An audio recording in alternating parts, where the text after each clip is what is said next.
Olá, eu sou o professor Marlon Mainardi. Nesse encontro de hoje eu gostaria de retomar o simulador que eu havia conversado com vocês no último encontro, que talvez seja aquele que eu havia comentado, que é um dos mais famosos, que é o PHET da Universidade de Colorado. Então aqui no buscador eu vou digitar PHET, Universidade PHET, Universidade de Colorado.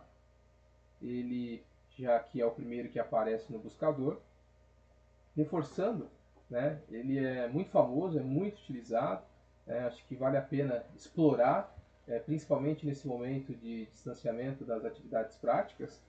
E nós temos aqui, de maneira muito intuitiva e organizada, né, diferentes disciplinas, com destaque a física, a química, a matemática, ciências da terra, biologia. Um outro diferencial, inclusive frente a outros diversos softwares que eu também tenho relatado aqui, né, por exemplo, o Química Coletiva, lá da Universidade de Carnegie, também nos Estados Unidos, onde nós temos diferentes línguas, mas, né, a língua portuguesa não está disponível. Nesse caso aqui, o PHET já está totalmente adaptado. Aqui, né, nós viemos aqui em simulações, física, química, matemática. Eu vou clicar em química, por exemplo.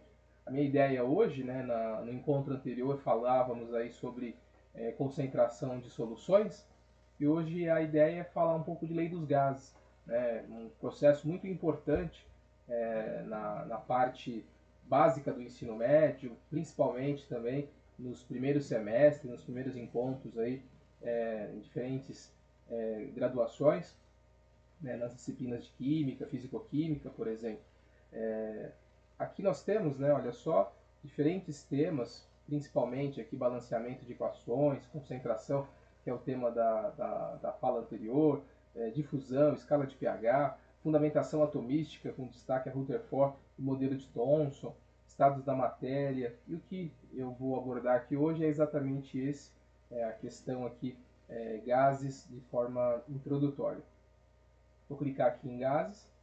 E antes disso, né, o professor normalmente trabalha o conceito de transformação do gás, né, onde normalmente você tem os três estados físicos, sólido, líquido e gasoso, onde no estado sólido as moléculas estão totalmente agrupadas, muito próximas uma das outras.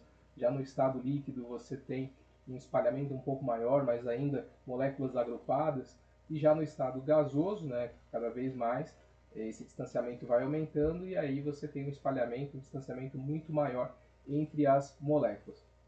E aqui um outro diferencial também para o meu colega professor é que onde eu estou aqui clicando em copiar, ele pode fazer o download, né, dessa aula e utilizar no momento específico. Nesse momento aqui agora eu vou fazer o uso da aula totalmente conectado, é uma outra possibilidade que meu colega professor poderá fazer.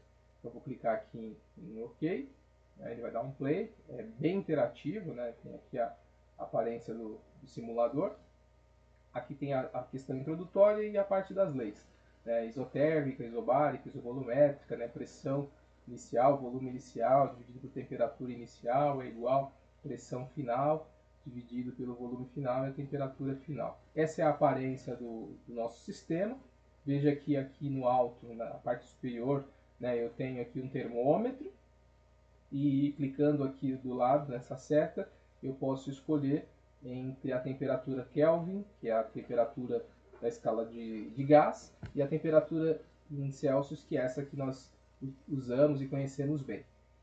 Aqui também o professor pode, em determinado momento, pedir para que o aluno faça a conversão dessas escalas. Aqui também nós temos um barômetro, né, um aparelho que vai medir a pressão. Inicialmente, veja, você tem duas unidades, né, quilopascal e uma das mais utilizadas, né, por nós aqui, que é a pressão atmosférica. Aqui nós temos um êmbolo, né, uma caixa. Veja que eu tenho a possibilidade de diminuir ou aumentar, né, voltar ao seu estado inicial. Percebam ainda que aqui embaixo eu tenho um sistema de aquecimento, onde eu poderei aquecer e esfriar as partículas. Eu posso aqui manter constante o volume, né? Então veja que ao clicar em nada, ele permite que eu manipule o tamanho do êmbolo. Se eu deixar aqui em volume constante, né, ou seja, uma transformação isovolumétrica, né, onde o volume não faz parte do processo, né, você vai ter aí pressão e temperatura, você pode aqui trabalhar dessa forma. Inicialmente eu vou deixar aqui em nada, né, aqui eu tenho um sistema que seria aquele para adicionar moléculas ao êmbolo. Aqui abaixo eu tenho duas moléculas, né, uma de cor roxa e uma mais vermelhinha aqui, né, podendo ser composto A e B, por exemplo. Eu vou segurar aqui e veja, conforme eu vou descendo, ele vai adicionando diferentes partículas dentro do meu êmbolo. Uma discussão que o professor normalmente vai fazer, né? Nesse momento eu tenho uma temperatura de 300 Kelvin e uma pressão de 17,2 atmosfera. Além da conversão, tem a reflexão. O aumento da temperatura está associado ao aumento da agitação das partículas. Vamos perceber isso? Então eu venho aqui e aumento, olha só, fornecendo calor. Automaticamente o termômetro aumenta. Eu vou parar, né? Nesse momento eu tenho aqui 433 Kelvin e 24,9 atmosfera. A partir desses dados, o professor pode pedir para que o aluno construa uma curva, um gráfico, preveja pressão e temperatura, já que nesse momento, por hora, o volume aqui está fixo, mas eu posso, olha só, ao alterar o volume, mexendo aqui no tamanho do êmbolo, né? Veja que eu tenho a mesma temperatura e a pressão já aumentou relativamente. Olha só, a pressão continua aumentando relativamente, enquanto a temperatura é constante. O professor também pode pedir para que o aluno observe o que acontece quando diminui a temperatura. Veja que eu estou resfriando. A diminuição da temperatura está associada intimamente com a redução do nível de agitação das moléculas. Logo, tanto a temperatura quanto a pressão, elas diminuem. Também é possível propor a adição agora de uma outra substância, né, de uma outra partícula, e eu estou adicionando dentro desse sistema.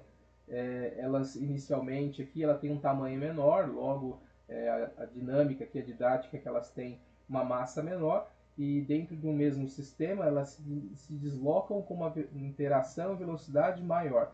Isso é possível perceber, e aí está associado também com a massa do gás. E aí a partir daí o professor pode pedir para que os seus alunos sigam um roteiro por ele elaborado, ou até mesmo nesse momento, em uma aula ao vivo, ele possa pedir, com um intervalo de alguns minutos, né, para que o aluno calcule determinada pressão ou reflita sobre determinada ação. Vou aqui nessa seta abaixo, né, reiniciar, e aí a partir daí tem outras possibilidades, né? Olha só que interessante, antes de concluir, eu estou novamente adicionando partículas diferentes, ou até adicionar aquela partícula B, que seria a vermelha, e eu posso aqui, olha só, né, pedir para que ele calcule os choques, ou melhor dizendo, as colisões das partículas com a parede do êmbolo. E aqui eu tenho aqui um sistema de contagem. Vou reiniciar. Nós estamos então novamente aqui no PHET, Universidade de Colorado. Uma das vantagens, além da questão de ser extremamente didático, né, ele é totalmente free, e a facilidade também de estar na língua portuguesa. Eu sei que esse é um dos simuladores aí muito conhecido pelos meus colegas, mas esse momento de distanciamento cada vez mais vale reforçar a importância desses sistemas, não só em uma aula experimental virtualizada, mas com facilidade para contextualizar os fundamentos de importância para as nossas áreas. Eu sou o professor Marlon Mainart, me sigam nas redes, e eu estou disponibilizando, pensando aí no sucesso das aulas dos meus colegas professores e principalmente no aprendizado dos nossos alunos. Por fim, eu desejo muito sucesso a todos. Até breve.